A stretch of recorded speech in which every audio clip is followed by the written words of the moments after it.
So UFC Sacramento just finished up. Um, Robocop versus Fluffy Hernandez, and what a fight! What a main event! The battle of the room temperature IQs, man. Never seen these IQs levels before, but yeah, dude, good fight, good night of fights, dude. Good night of fights. The main event was a bit iffy, but I was fairly entertained. I'm gonna be honest. Co-main was kind of trash. Uh, I guess the features right. RDR gets it done over Roman. The leads coming in with a really confusing, trash game plan. Arcel Maderas gets it done over Mason Jones, a big upset. And overall, pretty good night of fights, man. Pretty good night of fights. We got a lot of finishes. I was fairly entertained. I thought this was way better than 330. A lot of these fight nights are ending up being a bit better than the numbered events I'm seeing in the Paramount era. But yeah, dude, good night of fights. I didn't really see like half of them, but you know, uh, I was entertained from what I saw. But yeah, Sunil Dyer, Elise Reed. Speaking of one of the fights I didn't see, Sunil Dyer gets it done against Elise Reed in third round by TKO. Yeah, we just kind of Elise Reed was just outclassed basically everywhere. I saw a bit of a hoopla about people complaining that Elise Reed cornered there and throwing the towel by the end of the second round, and from a couple of clips I saw, yeah, she was just kind of getting beaten, dude. And to be honest, I kind of agree. Like, why send her out if she's just gonna get absolutely whooped on and get more damage in the third round, especially against a prospect like Sunil Dyer, dude. She actually does, get finishes over the ladies, and yeah, dude, Sunil Dyer gets it done, dude. Gets TKO against the fence, I think. But Reed just kind of crumbled under the pressure in the third round. She was already kind of finished in the second, but for what I heard, and yeah, Sunil Dyer gets it done. Good prospect for the strawweight division. She'll probably be the future, maybe a champ. She's only 25 years old. She's got much to improve upon, but I think she'll be the nightmare. She'll be a nightmare. But yeah, next fight. We got Jackson McVeigh versus Wes Schultz. The battle of the hairdos, dude. The fucking majestic manes these guys had, man. Imagine if they just didn't put on their cornrows and they just went in there with their manes, dude. Fuck, they would have been just pulling on each other, dude. Pulling guard on each other's hair or some shit. But, yeah, dude. Jackson McVeigh exacts his revenge against Wes Schultz, dude. If you didn't know, man, people forget, man. Wes Schultz had a dub over Jackson McVeigh back in the day. But yeah, dude, Wes Schultz just does not have anything other than his jiu-jitsu, dude. His striking, his striking is just not that good. And then his wrestling is all right enough to get like kind of a can down, but not against Jackson McVeigh, dude. Jackson McVeigh has improved, dude. He looked way better on the feet. His striking was way better. And yeah, he actually just outboxed Wes Schultz. Wes Schultz, I think, almost did get a submission, but McVeigh was able to fight out of that and get the late round TKO in the round one against Wes Schultz. So good for Jackson McVeigh, dude. He gets it done. Next fight, we got Stan Dorsonville versus Gay Jung. Now this was a war, dude. This was actually a surprise war, dude. I did not think Stan Dorsonville was gonna get it done. Let alone I thought if he was gonna make it to decision, right? It would have been like by what 30-27. Something like that, right? But Stan Dorsonville actually surprised a lot of people, including me, dude. I thought Gain Jung was going to style on Dorsonville throughout the fight. And he kind of did in the first round, dude. Because in the first round, Stan Dorsonville was taking forever to kind of, get going. He looked a bit, he looked slow, all right? His striking looked slow. He has a longer reach, right? And he was able to get a couple of punches here and there against Gay Jung. But ultimately, Gay Jung, round one was pure domination, dude. I thought that was going to be the rest of the rounds. But it turns out Stan Dorsonville is a fucking dog, dude. He's a dog, dude. Second round comes along. He's landing a bit more. A lot of people were kind of mad online that Gay Jung didn't get the decision. Some say it was a robbery. I don't think it was a robbery. I feel like it could have gone either way. It was a unanimous decision though by all three judges. But yeah, round two they were just going back and forth. To be honest, Stan Dorsonville was getting the better of the exchanges. I think it seemed like he had a bit more power. Gay Jung looked faster, but Dorsonville with his like long ass reach was just able to get these weird ass he was able to do these weird ass from weird angles or something. I don't know. It just looked weird the way he was throwing his hooks, the way he was throwing his jab, uppercuts. I think too. But yeah, dude. Stan Dorsonville was able to, get the second round in my opinion. And then third round comes along.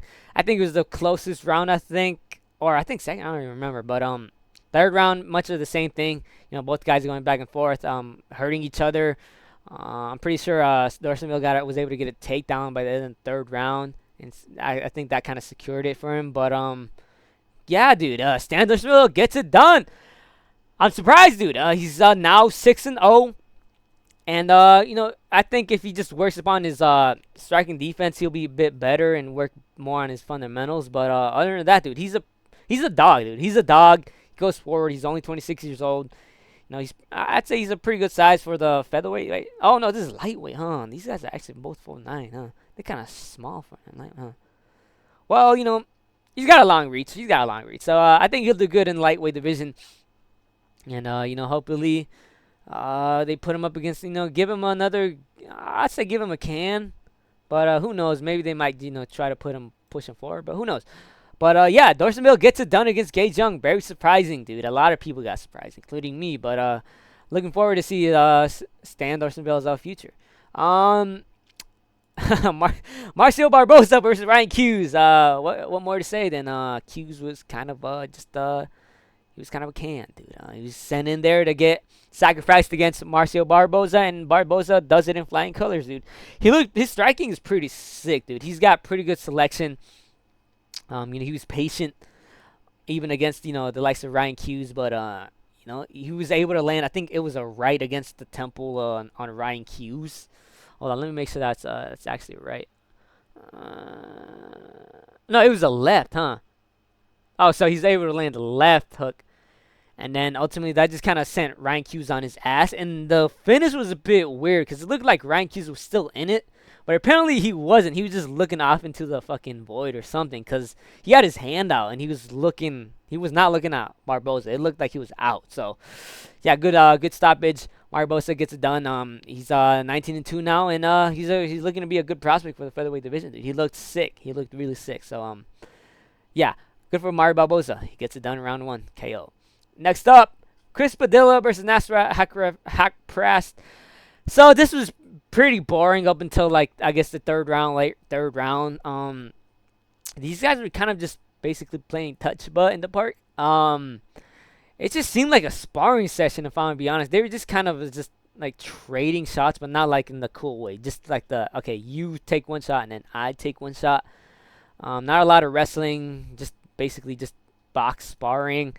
But the third round is where it got, kind of pretty exciting because I didn't know how they're gonna score the scorecards, right? Because I feel like it could have gone either way in both those rounds.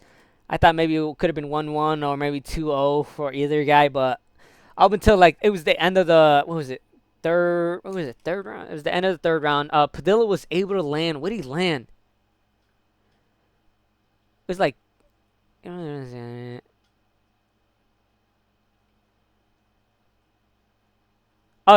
Padilla was able to drop him with a right hook, and then got some good ground and pound, some elbows. But Haqparast was able to get back up.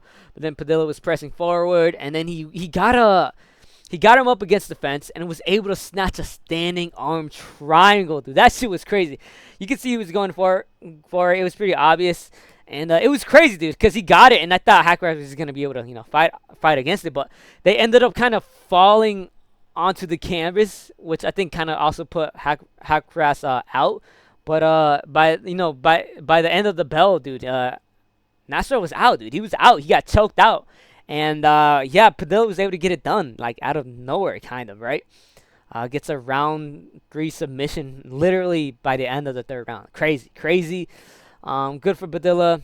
Just how good is he, after seeing, Mark Comadero's slime out my boy, the Welsh guy. But, pretty good for Chris Padilla, dude. Give him a top 10, maybe top 15 or something like that. Shamil the Blob Gazia, the CEO of Sesh, dude. Just look at this man. He's the fucking peak human. But gets it done against Kennedy Nzechukwu. Kennedy, what was his game plan going into this fight? It was crazy. Goes into this fight basically doing his best impression of Muhammad Ali, except not being as good as him. And had his arms down for whatever reason. He's never really he's never started like that, right? He doesn't really have a high guard usually, right? But he usually, defends himself. But this time around, he was kind of slouched almost, right? He had his whole, like, his hands were, like, actually down, as humanly possible. And I don't know what he thought. I don't know what he thought, that, maybe Shamil Gaziev couldn't, maybe reach him, or maybe couldn't hurt him. I thought maybe he thought he was just, just a regular old blob, but he thought wrong, man. Shamil Gaziev is the blob of all blobs. He is the king of blobs, dude. Yeah, basically, Kenny Nzechukwu, hands down, and Gaziev was just able to get a straight right on him, and then Nzechukwu just was out. He was out cold. Dropped to the canvas. That's all she wrote. Shamil Gaziev gets it done, dude. Shamil Gaziev train is back and running, dude. The title run starts now.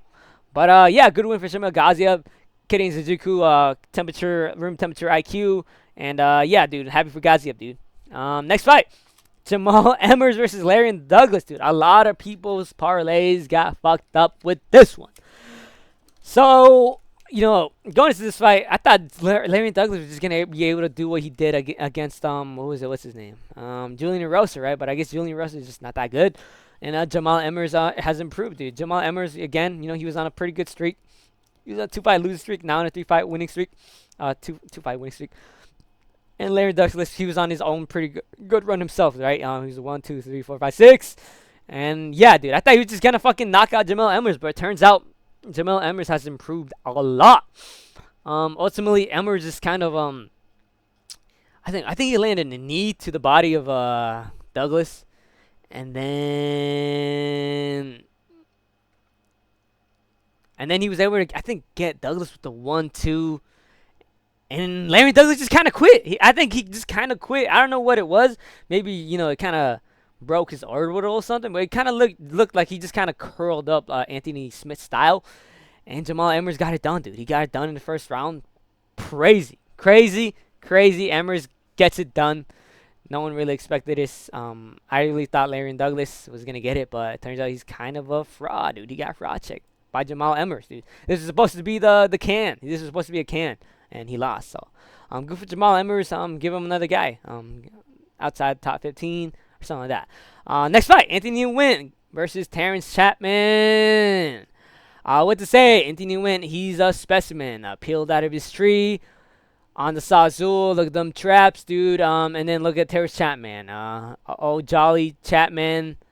Just happy to be here. Yeah, Anthony Nguyen gets it done. I think he got a arm triangle on the ground. It looked like I thought he was gonna get a TKO or on the ground, right? But he ended up going for the triangle, and that's about it, dude. That's it. That's all she wrote. And then gets it done over Terrence Chapman. I thought it was gonna be TKO, KO, but he gets it done by submission. So yeah, he's got submissions in his bag, dude. Good for Anthony Nguyen. Give him another guy. This was also really early. Give him someone else, another blob next week. As a matter of fact, or in 2 weeks, right? Or in 3 weeks, not in France or China. He probably won't want to go there. But yeah, in 3 weeks, fuck it. Carly Judice versus Jessia Chavez, dude. All right, so I forgot I completely forgot what I said on my predictions, right? But I knew Carly Judice was gonna win this, right? I think I even said, I don't know if I said TKO or decision. I'm gonna have to look back at that. But when this fight was happening, I just felt a fucking tingle like in my balls or something, dude. I was like, dude, I feel like Carly Judice is gonna get this done by knockout, dude. Whether it be a body shot or on her head, right? Because for me, Jessia Chavez, she was undefeated. She was a striker. She was mainly a striker. She's pretty cute. But I just felt like, she hasn't gone against anybody good, dude. Like, look at her record. 0-0-0 up until she got into the Contender Series where she fought a 6-1 Montenegro. And even then, Montenegro is not that good, I think. And, and it was split also. And then she got a split against Eunice Duban, who I also don't think is that good. I just feel she just got, given the cherry-picked matchups. And then against Carly Judice, I just knew Judice was going to get the finish. Or, in that moment. And she gets it done, dude. I think she was able, I forgot what she landed. What did she get on? Judice was able to get, she placed a nice front kick to the body of Chavez. And then Chavez just kind of, knelt down and then absorbed several punches from Judice. And Judice got it done, dude. Judice fucking made me happy.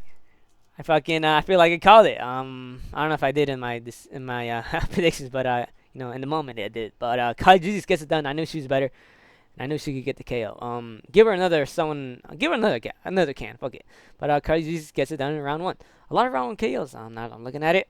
Marco Maderos versus Mason Jones. I picked Mason Jones. I thought he was gonna be able to take it to a war and maybe finish Marco Maderos, but it ended up being the opposite. Maderos was able to catch Jones with some elbows, dude. But yeah, dude, the first round, they were getting scrappy. I'm gonna be honest, they were getting scrappy. Both guys were landing on each other. I felt like Marco Maderos got the first round, but yeah, they were landing some pretty hard shots. Marco Maderos was, putting some power in his shots. Mason Jones was just going forward. He was going, he like kind of a bar fight, like his last fight against was Losa, right? Axel Losa, and it was kind of looking like that going into the second round, right? And the second round was kind of the same as the first one. They were going back and forth. Each guy was hurting each other. It kind of looked like Marco Maderos was kind of gassing out a little bit because Mason Jones was putting on that pressure, dude. But Maderos was able to get him with an elbow strike out of nowhere, dude. I'm gonna be honest, dude. I felt like I don't know. It was kind of crazy, right? I did not think he was gonna be able to finish Mason Jones, or at least I thought it would have been maybe in the third round after they've gone more to work. But dude, he got a elbow on him, landing some follow-up shots, and dude, it was over for the Welshman, dude. He was done, dude. He was done. Yeah, dude, he just got Jones against the fence and finished him there, dude. Herzog had to come in and protect Jones, dude. But Marco Maderos, dude, he's looking to be good, dude. He's only 29. He's pretty young. And his striking looked pretty good. His striking looked pretty good and dangerous. But, yeah, pretty proud. Next up, RDR versus Roman Dolidze. Yeah, dude. What was Roman Dolidze's game plan going into this fight? He ultimately just pulled guard, tried to get the heel hook. But RDR's he's a pretty good jiu-jitsu technician with himself. I think that's what he mostly is. But I thought if anything he was gonna hurt Dolidze on the feet and then finish it on the ground. But RDR, from the start up until the finish, just dominated Roman Dolidze. Roman Dolidze had nothing really. RDR was just landing a bunch of ground and pound, got his back, got him in the guard or whatever, and it was just landing raining down shots on Roman Dolidze, and Dolidze, he had nothing. He had nothing. What else can I say, dude? Dolidze is really, really shite, dude. I don't know how he was ever ranked, but yeah, dude, RDR gets it done, dude. He looked really good. I guess the likes of Roman Dolidze, but I say maybe give him, I don't know, someone in the top 10, right? Light heavyweight's kind of bare bones, if I'll be honest. And RDR, he's 35, but I guess as you go up in these the heavier divisions, age doesn't matter as much. But yeah, dude, give him someone, I don't know, maybe in the top 10, like top 8, or 8, 9, or 10, something like that. I don't remember who it is, but yeah, RDR gets it done by strikes. Vitor Petrino versus Sergey Spivak. Pretty boring, I'll be honest. Vitor Petrino's more of a just Vitor Petrino, throwing his crazy overhands. The first round, dude, I don't, it was so boring. I wasn't really paying attention, but Vitor Petrino was able to get basically just the takedowns, important takedowns. Spivak couldn't get up. I think that was in round 2. Vitor Petrino, he was landing some ground and pound, but I feel like if he just kept landing constant ground and pound, the ref would have intervened. But he just kind of landed a couple and then just stopped. And I don't know what he was thinking. I don't know. He could have gotten the finish, I thought, in the second round, I think. But Sergey Spivak was able to survive. Vitor Petrino ended up face planting in the end of the second round. And then the third round, kind of the same thing. Like, dude, I just don't remember, dude. This shit was boring, dude. But, Vitor Petrino was just able to, take him down, essentially. And as for the striking, nothing really happened. I guess they landed some shots, but yeah, that's about it. Boring-ass decision. Vitor Petrino, he's now number 6, apparently. Yeah, dude. I think anyone, basically. I think Waldo beats him. Sergey, Pavlovich, Volkov, Aspinall, gone. I don't know, maybe give him Pereira. Who knows? But yeah. Oh, yeah, and Hockett, dude. Yeah, Petrino. really out of his element. But main event time. Gregory Rodrigues versus Anthony Hernandez, man. Um, Crazy fight. I'm gonna be honest. It was crazy, but not in the way where you think like, oh, a war or something like that. And it was a bit of a war. It was a bit of a more of a trench fight kind of war, right? But battle. But yeah, dude. Ultimately, Gregory Rodrigues got the first 2 rounds. Fluffy got the third round, and Rodrigues got, I think, the last 2. He got the fourth and fifth. I think Anthony Hernandez only got 1 round, but or at least for me, right? But yeah, Greg Rodrigues, he started out strong. Of course, he always starts out strong in the first 2 rounds. He's landing some pretty good shots. His jab is pretty strong. Some good hooks. But I think it was more of the second round where you could see that I felt like Gregory Rodrigues was gonna get Anthony Hernandez out there, right? He was landing some good calf kicks. Anthony Hernandez's legs were fucking toast. If Rodrigues just let him stand up, and I just kept going after the legs, that's all he needed really to do, was just land leg kicks, and the ref probably would have called it. But it was Herb Dean. It was Herb Dean. Let him die, Herb. But yeah, dude, landing leg kicks. I don't know what he was thinking. I think he ended up getting on top of Hernandez in the second round, which ended up kind of saving Hernandez. But Rodrigues got a pretty dominating second round. But in the third round, you could tell that Greg Rodrigues was a bit gassed, dude, because there was not as much steam in his punches as there was in the first and second. Third round, Rodrigues just seemed kind of out of it. Anthony Fluffy was looking like Anthony Fluffy, like a machine, dude. He was, doing what he usually does, push the guy up against the fence, smother him, try to get a takedown, land a couple, he landed a couple, nice punches up against the fence, and that was ultimately it for the third round, dude, because Rodrigues didn't really do anything in the third round. It was kind of, classic Anthony Hernandez fight style, right? But fourth round was a bit confusing for me. Greg Rodrigues just did way better on the feet, right? I thought Anthony Hernandez going into the fourth was going to push the pace, but he was kind of going backwards, and he even got hurt by a couple shots by Rodrigues. And Rodrigues, he was going for some calf kicks, but I don't know why he just didn't just only go for calf kicks, right? I don't know if he was tired. No, he was tired. He was tired, but not just throw a couple calf kicks out there, right? But yeah, dude, it was a fourth round for Gregory Rodrigues, and the fifth round was kind of it was more or less the same. Rodrigues was just able to do better up against the feet.